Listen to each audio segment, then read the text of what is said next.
Hello जी, नमस्कार। मैं हूँ दीपक और आप देख रहे हैं डीएसके टॉक्स। आइए बात करते हैं बिग बॉस 18 के कल रात के एपिसोड की, जिसमें कि आपने देखा कि इस सीज़न का अरे भैया इस सीज़न का सबसे पहला वाला फिज़िकल टास्क हुआ। और ये जो फिज़िकल टास्क है, इस फिज़िकल टास्क में आपने देखा भर-भर के वुमन कार्ड देखने को मिले हैं। और ये वुमन कार्ड खेले हैं उन लड़कियों ने जो कि चाहत पांडे को बार-बार टॉन्ट मारती थी कि जब देखो लड़की कार्ड खेलती रहती है, जब देखो लड़की कार्ड खेलती रहती है। लेकिन ये एलिस कौशिक साबित कर रही है कि क्यों इसके बाप ने सुसाइड करी थी। ये एलिस कौशिक पहले तो बोलती कि मैं डिफेंडर क्यों बनी, सो दैट मैं गर्ल कार्ड खेल सकूं। और बाद में इस एलिस कौशिक जो कि बड़ी सफिस्टिकेटेड क्लासी बनी फिरती है, दूसरों की अपब्रिंगिंग पर लेक्चर देती फिरती है, कैसे वो वुमन कार्ड खेलती है। और रजत दलाल जिसके हाथ इस तरह से थे, उसका शोल्डर टच हुआ था, रजत भाई अपने यहाँ कैसे मारा, अपने यहाँ कैसे मारा। तो आप देखें कि एलिस कौशिक जैसी लड़कियां लुखियां क्या है, इनका कैरेक्टर क्या है, इनकी अपब्रिंगिंग क्या है। मुझे तो लग रहा है कि जो पिछले वीकेंड का बारे में बताया गया है कि एलिस कौशिक का जो बॉयफ्रेंड है उसने शादी से मना कर दिया है। आई थिंक वो एलिस की अपब्रिंगिंग वगैरह के बारे में अच्छे से जानता है। और एलिस की अपब्रिंगिंग क्या है, इसके बाप ने सुसाइड क्यों करी, वो आपको पता चल ही रहा है। मुझे काफ़ी लोग आए थे ज्ञान देने, जब मैंने उसके बाप की सुसाइड के ऊपर कुछ सख्त लहजे में बोल दिया था, तो लोग बोले भाई आप बड़े इनसेंसिटिव हो, क्या ये सुअर की बच्ची सेंसिटिव है क्या है, जिस तरह से ये तिल का ताड़ बनाती है, वुमन कार्ड खेले कल। इसने ही नहीं भाई, इसकी जो दूसरी पार्टनर इन क्राइम है सुंदरी उर्फ ईशा सिंह, भाई उसका तो नेक्स्ट लेवल का वुमन कार्ड था। क्या आपको देख करके लगता है ईशा सिंह को, ये बात आई थिंक शो के अंदर केवी भी बोलता है कि ईशा तुमको लगता है कि तुम रजत को पीछे पुश कर दोगी, खींच लोगी। पहले तो घुसेंगी दो मेल्स की फाइट के बीच में, फिर जब रजत का एक टल्ला लगा शोल्डर का, तो गुड़ी मुड़ी होकर के भड़बड़ भड़बड़ करके, जैसे रोहित शेट्टी की फिल्मों में गाड़ियां घुड़गुड़ घुड़गुड़ जाती है, ये गिरी जाकर के ओ चक्कर आ गए, चक्कर आ गए। तो आपने देखे सुंदरी मुंदरी के नेक्स्ट लेवल के वुमन कार्ड। अब आयरनी की बात यह है कि ये दोनों लड़कियां जो हैं, वो चाहत पांडे जब मैं लड़की हूं करती है, तो चाहत का ये लोग मखौल उड़ाया करते थे। लेकिन ये खुद कितनी सहूलियत से वुमन कार्ड खेल रहे हैं, गर्ल कार्ड खेल रहे हैं, ये आपने सबने देखा है। और जिस तरह से ये वुमन कार्ड खेलने से पहले एलिस कौशिक ने जब बोला ना कि किसे चुम से वो बोल रही थी, मैं डिफेंडर क्यों बनी हूँ, because I am a girl.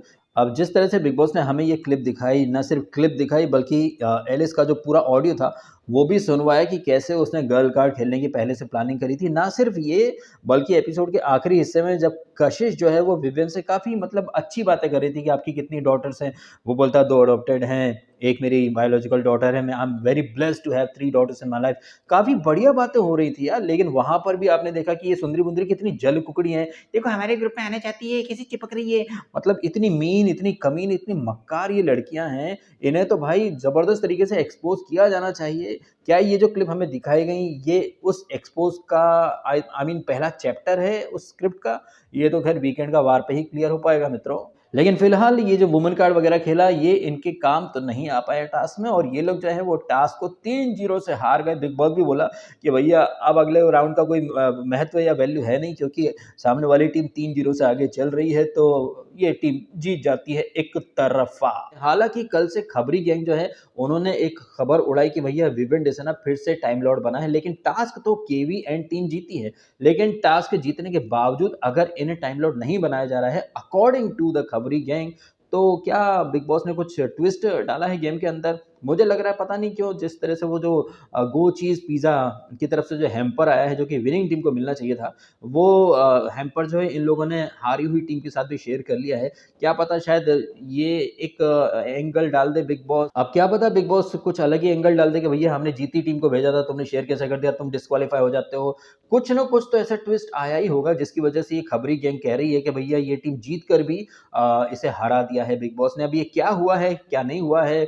और ये जो सारा आरफीन खान जो कि माइंड कोचनी, दूसरों को माइंड कंट्रोल और खुद को कैसे काबू में रखें, इसका ज्ञान देने वाले कोच और कोचनी, अरे भाई साहब कोचनी जो है वो तो मतलब इतना ज़्यादा बौखला गई हैं कि उन्हें घर से बाहर निकाल दिया गया है। ऐसी भी कुछ खबरें आई हैं खबरी गैंग के द्वारा।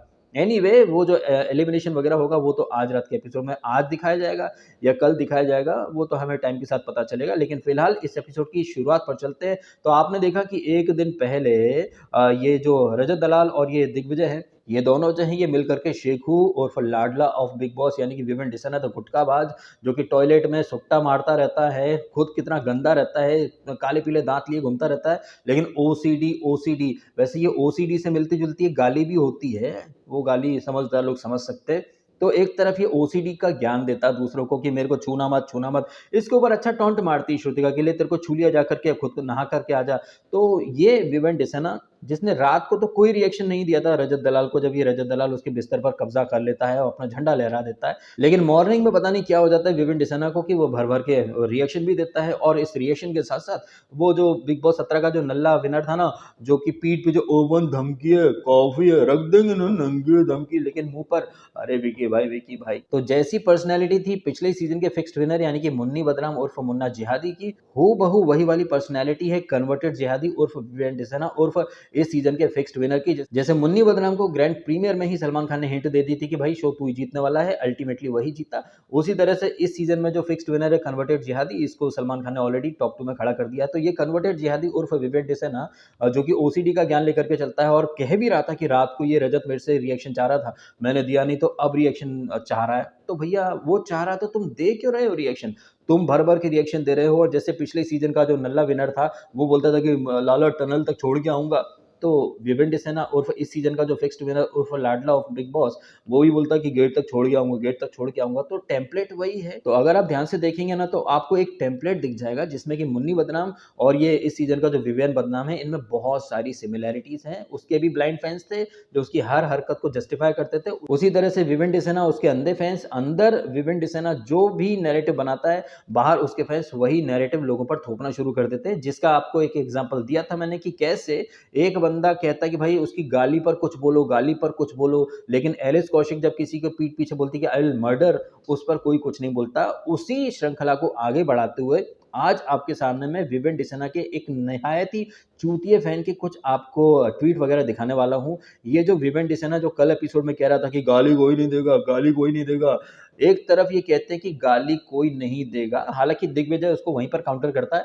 कि इस शो में पहले भी गाली गलौज हुई है। अब मैं जो बोल रहा हूँ ना, उसे थोड़ा सा ध्यान से सुनने की कोशिश कीजिएगा। ये विवेन डिसेना जो कि कल फिर से नैरेटिव बना रहा था कि वो गाली देता है, गाली देता है, और उसी की इस बहती गंगा में अविनाश मिश्रा भी डुबकी लगा लेता है कि वो असभ्य है। असभ्यता और सभ्यता की बात वो कर रहे हैं जो पीठ पीछे लोगों को मारने की बातें करते हैं।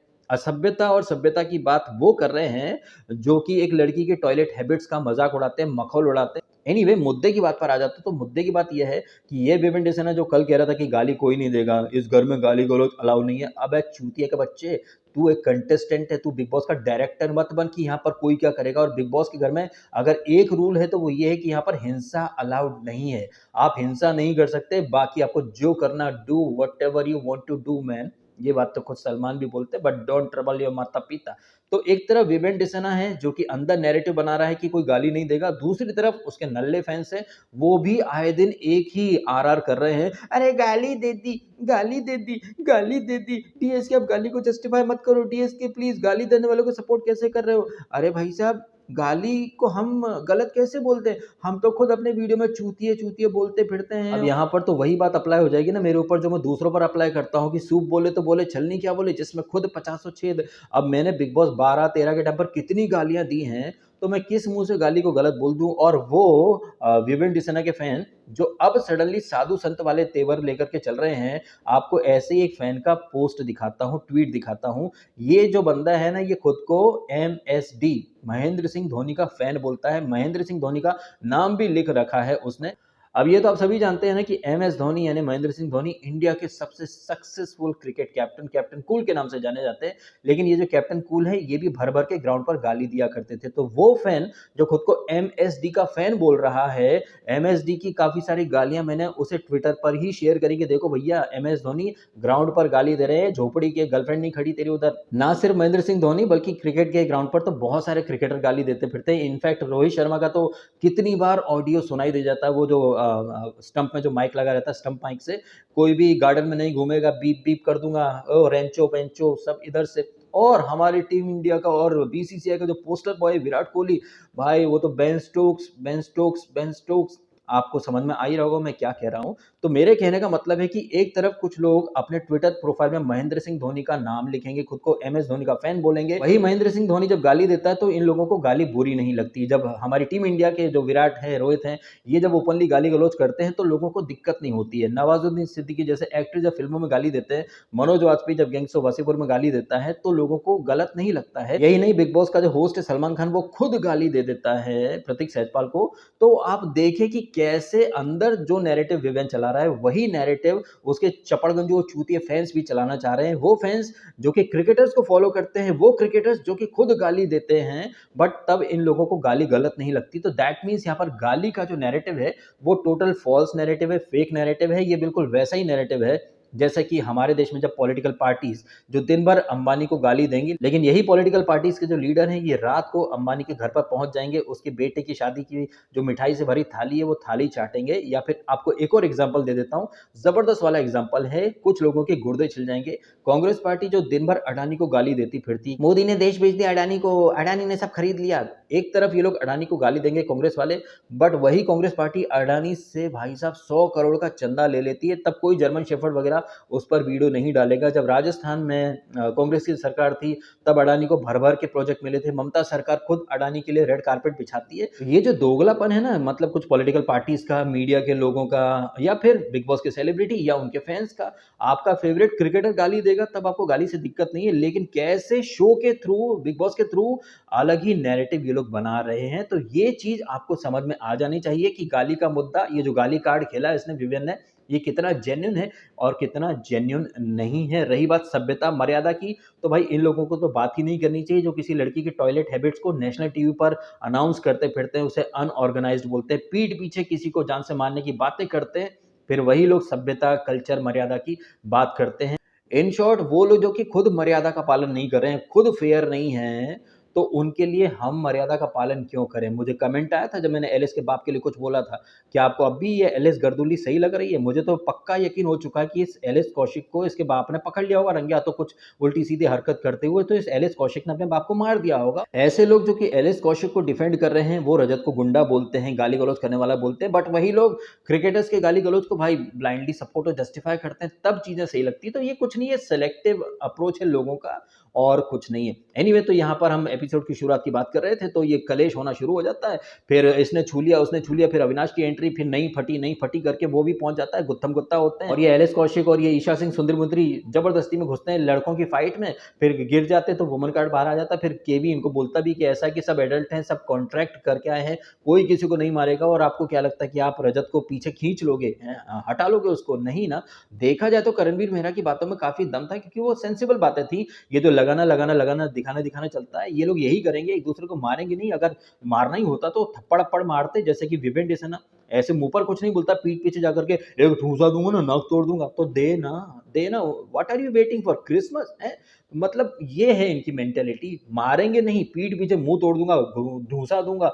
क्या ढूंसा देगा तू, है क्या घूसा देगा तू? तेरा तो नाखून टूट गया वो एक टास्क में, फिर बैठ गया जाकर के। और आप देखें क्या विक्टिम कार्ड खेले थे नेक्स्ट लेवल के इसने, विवियन ने भी, टास्क के दौरान की मैं बात कर रहा हूँ। अब एक बात बताइए, डिफेंडर की बॉडी लैंग्वेज, अबे क्या डिफेंडर, क्या उसको फुटबॉल का मैच समझ के खेल रहा है क्या कि डिफेंडर की बॉडी लैंग्वेज? मुझे तो लग रहा है कि विवेन डिसना जो है ना वो कुएं का मेंढक है, उसे लग रहा है कि सिर्फ फुटबॉल का जो खेल होता है ना उसी में डिफेंडर, फॉरवर्ड वगैरह होते हैं। अरे भाई साहब, कभी इस तरह की टास्क तुमने शायद बिग बॉस में देखी नहीं होगी। बिग बॉस 13 देखते कैसे कीचड़ वाली जो टास्क थी, लथड़ पथड़, सिद्धार्थ शुक्ला ने तो भाई वो सारा जो स्ट्रक्चर था टास्क का, सब सेटअप वगैरह खत्म कर दिया था, तोड़ फोड़ के रख दिया था। और सिद्धार्थ शुक्ला से मुझे याद आया, आपको याद होगा कि एक वो गोनी वाली टास्क हुई थी ना, जिसमें माहिरा शर्मा पहुंच गई थी वो सिद्धार्थ से वो थैली वगैरह खींचने के लिए, और सिद्धार्थ ने एक झटका दिया, तो जैसे रोहित शेट्टी की फिल्मों में गाड़ियां नहीं उड़ती, उस तरह से जाकर के गिरी थी माहिरा शर्मा। फिर मसला हो गया, मसला हो गया, एक लड़की को उसने धक्का मार दिया। Oh my God! अब ये अलग बात है कि सिद्धार्थ शुक्ला को मैंने बहुत ज्यादा क्रिटिसाइज करा उसके सीजन में, लेकिन जब बात आती थी ये मायरा जैसी लड़कियों को औकात दिखाने की, भाई वो बंदा मतलब ज़बरदस्त था और सलमान ने भी सपोर्ट करा था कि भाई जब तुम्हें पता है कि तुम हो इतनी सी और वो है इतना बड़ा, तो क्यों जाती हो वहाँ पर? ये तो दोगलापन है ना, जैसे कि एलिस और ये सारे, और हाँ, एलिस के साथ-साथ ये विवेन डिसेना, भाई ये भी लड़की है क्या? छुई-मुई है भैया ये तो। इसने भी मतलब ऐसा है कि कोई इधर-उधर हाथ नहीं लगाएगा, इधर-उधर हाथ नहीं लगवाना है तो वहाँ मत जाओ, it's as simple as that. ये जो कुछ है ना, ये सरासर दोगलापन है, और इस चीज़ को वीकेंड का वार में अगर अभी कॉल आउट नहीं किया गया, तो आई डोंट थिंक कि कभी ये लोग कॉल आउट कर पाएँगे, क्योंकि बहुत ही गलत तरीके से यहाँ पर चीज़ें पोर्ट्रे करने की कोशिश करी है विवेन डिसेना और उसके लपटजंटेस ग्रुप ने। इसका रजत का, भले ही रजत को आप कुछ भी बोल दो, बट यहाँ पर उसकी इंटेंशन गलत नहीं थी, उसके हाथ ऐसे थे। और जब आपको पता है कि आप उससे नहीं जीत पाओगे, जैसे कि वो ईशा सिंह बोली थी ना टास्क में कि भाई ये तो 8-8 आदमियों के बराबर है, हम इनको कैसे, अरे जब तुझे पता कुत्ते की बच्ची की वो 8-8 आदमियों के बराबर है, तो जब वो अविनाश के ऊपर चार्ज अप हुआ था तो उसको खींचने क्यों गई थी? तब तेरे में अकल नहीं थी क्या, सूअर की औलाद? हैं, तब तो रजत भाई और लग गई तो हाँ, चक्कर आ, और इसी दौर में चूँकि लोहा गरम था, बिग बॉस ने हथौड़ा मार दिया और हथौड़ा वाली टास्क लेकर के आ गए कि मिट्टी से हथौड़ा बनाओ, जिसका हथौड़ा ज़्यादा बड़ा होगा हथौड़ा बड़ा होगा। थोड़ा-सा नॉटी हो गया। तो ये जो टास्क है यहाँ पर टीम ए वर्सेस बी है, टीम ए में वही है चांडाल चौकड़ी के लोग, और इधर करण है, रजत है, ये दिग्विजय है और श्रुतिका है। एक टाइम पर 4 लोग ही इस टास्क में पार्टिसिपेट कर सकते हैं। 2 लोग उस हथौड़े को बनाएँगे, 2 लोग डिफेंड करेंगे। लेकिन आपने देखा कि कभी 4 से ज़्यादा लोग भी दिख रहे थे। यहाँ पर शिल्पा शिरोडकर भी नेक्स्ट लेवल से वुमन गार्ड खेलती कि इधर छू रहा है, उधर छू रहा है। जब आपको पता था कि ये टास्क जो है ये फिज़िकल टास्क होने वाली है। अब वो जीतने के लिए कुछ भी करेंगे, या तो आप ऐसी टास्क में घुसो मत, घुस गए हो तो ये वुमन कार्ड खेलो मत। और हाँ, वो विवेन डिसेना जो कि मेसी, रोनाल्डो, मैराडोना इन सब से बड़े वाले फुटबॉलर हैं, पेले को भी इन्होंने ही खेलना सिखाया होगा। तो ये विवेन डिसेना जो कि इतने अच्छे फुटबॉलर हैं, तो ये विवेन डिसेना जो कि खुद को सबसे बेस्ट फुटबॉलर मानते हैं, क्या इन्हें नहीं पता था कि ये फिजिकल टास्क है, भागा-दौड़ी होगी, जूता पहन कर के आ जाएँ? क्योंकि आपने देखा काफ़ी सारे कंटेस्टेंट शूज़ पहन के खेल रहे थे, जैसे कि वो चुम हो या फिर अविनाश मिश्रा खुद हो। भाई ऐसा है कि सवारी अपने सामान की खुद ज़िम्मेदार होती है। आपको पता है कि ये टास्क में फिजिकल होंगे, उधर रजत दलाल है जो कि भालू जैसा, चिंपांजी जैसा, वो क्या बोलते हैं, गोडजिला जैसा है, लंबी चौड़ी काया का, उसके सामने आप जा रहे हो तो अपनी तैयारी से जाओ ना। लेकिन नहीं, अगर तैयारी से जाएंगे तो विक्टिम कार्ड, वुमन कार्ड और ये इंजरी कार्ड कब खेलेंगे? ऐसा कि देखो मेरी ये उंगली टूट गई है, मेरा नाखून चला गया जानते जानते। अबे चूतिया के बच्चे, जूता पहन करके जाता ना। लेकिन नहीं, अब डिफेंडर की बॉडी लैंग्वेज कैसे होती है, ऐसा थोड़ी डिफेंडर। अबे वो फुटबॉल का मैदान नहीं है, ठीक है, वो टास्क है और टास्क जीतने के लिए साम दाम दंड भेद सब करते हैं। अगर तुम्हें वहां पर इतनी गलतियां दिख रही हैं तो कभी एलिस को भी गलत बोलो ना, जो कि पहले लड़की हूँ मैं तो जाऊंगी, उसके बाद आपने यहाँ क्यों छुरा, आपने यहाँ क्यों छुरा, ये चूतियापा चलता रहा। हालांकि जब विवेन को पता चल गया कि भैया ये केवी जो है इसकी टीम जीत गई है, ये टाइम लॉर्ड बनेगा, तो वो विवेन डिसेना जो कि अब तक करण बार बार बुलाता था कि भाई घर कब आओगे, कि घर कब आओगे, तो वो जाता नहीं था। लेकिन जैसे ही उसे लगा कि भैया ये जीत गए हैं, ये टाइम लॉर्ड बनेगा, तो कैसे मतलब एकदम से नजदीकियां बढ़ाने की कोशिश करने लगा ये विवेन डिसेना। और चूंकि इसे भाई नाखून में चोट लगी है ना, बहुत बड़ी चोट है, इसकी सर्जरी वगैरह करने के लिए नासा से मेडिकल टीम बुलाई जाती है। तो भाई उसकी सर्जरी वगैरह वो करके जाते हैं। इसी सर्जरी के दौर में वो चाय का कुछ पैकेट लाकर बग्गा जी को बर्थडे गिफ्ट दे देता है। इसी दौरान आप देखते हैं कि अविनाश मिश्रा जो कि इसको माइंड कोचनी को कह रहा था कि ये शायद बाहर खरीदने की औकात नहीं होगी, इसलिए ये लोग ग्रीन टी चुरा लिए। बट हाय रे आयरनी, यही अविनाश मिश्रा जो है खोपचे में देखता कि कोई नहीं है तो चाय चुरा ले, चाय चुरा ले, चाय चुरा ले, मतलब इसकी भी औकात नहीं होगी कुछ खरीदने की। हालांकि वो वहां पर चुराता नहीं, रख देता, हृदय परिवर्तन होता चला जाता। फिर वो कशिश और ये केवी वगैरह की बातें, केवी के 5 सेकंड की कैपेसिटी के ऊपर ये शिल्पा शिरोडकर, चुम, इन सब की मस्तीबाजी चलती रहती है। इसी दौरान आपने देखा कि विवियन की जो कॉफी चुरा लेती है चाहत, भाई तूने छुई है, तूने कॉफी पी ली, हाउ डिस्गस्टिंग। अच्छा, किसी लड़की की टॉयलेट हैबिट्स को ओपनली डिस्कस करना डिस्गस्टिंग नहीं है, लेकिन तुमने मेरी कॉफी कैसे पी ली, पर्सनल कॉफी थी, हाउ डिस्गस्टिंग। वाह वाह वाह वाह, टट्टी को बार बार जाकर चेक करना डिस्गस्टिंग नहीं है, टट्टी मिनिस्टर के लिए। अरे हाँ, एक चीज तो मैं कहना ही भूल गया, अरे बारातियों का स्वागत पान पराग से नहीं, एक बड़ी इंपॉर्टेंट बात है। जिस तरह से ये नयन सुख ले रही थी ना शिल्पा शिरोडकर और ये कशिश, जब ये लौंडे वर्कआउट कर रहे थे टॉपलेस होकर के, भाई कशिश एक ही एजेंडा लेकर के आई है कि उसे लव एंगल बनाना है। और हमने प्रोमो देखा है वहाँ दिग्विजय के साथ अपने पिछले पास्ट शो के कुछ रिलेशनशिप वगैरह की बातें वो कर रही है। अब आप सोचिए, दो लड़कियां वर्कआउट कर रही हों और दो लड़के अगर इसी तरह से बोले कि क्यों थक रही है, आज मैं पोहा नहीं खाऊंगा, आज तो मेरे का पेट भर गया, इनको ऐसे देख के अगर कोई लड़के इस तरह से बात करते, तो क्या समाज उन्हें उसी तरह से एप्रिशिएट करता, सपोर्ट करता या फिर उनकी बातों को इग्नोर करता? जैसे शिल्पा शिरोडकर और ये कशिश की बातों को काफ़ी सारे लोग इग्नोर कर रहे हैं। लड़कियाँ अगर लड़कों को ताड़ें, तो वो ठीक है, लड़के अगर ताड़ दें लड़कियों को, ब्लडी साले ईव टीज़र, घर में माँ-बहन नहीं है क्या? साला मॉलेस्टर कहीं का। आपका क्या मानना है इस पॉइंट के बारे में? और जो गाली कार्ड और जो कौन-सा कार्ड खेला गया बे? हाँ, वुमन कार्ड। और जिस तरह से फैन्स अलग एक नैरेटिव को चिपकाना चाहते हैं समाज के ऊपर, वो फैन्स जो खुद क्रिकेटर्स को फॉलो करते हैं, जो गाली-गलौच करते हैं, लेकिन कैसे अंदर से जो नैरेटिव विभिन्न बाहर भेज रहा है, उस नैरेटिव को कैसे ये लोग सब चिपका रहे हैं, हम उस नैरेटिव को काउंटर कर रहे हैं। ना सिर्फ हम रिव्यू करते हैं, बल्कि सोशल मीडिया पर जो नैरेटिव्स चल रहे हैं, उसे भी काउंटर करना हम अपनी ज़िम्मेदारी मानते हैं। अब इन सारी बातों के बारे में जो भी हैं ओपिनियंस कमेंट करके बताइएगा। वीडियो अच्छा लगा तो लाइक कीजिएगा, चैनल को सब्सक्राइब कीजिएगा। मिलते हैं आपसे अगले वीडियो में। Thank you so much.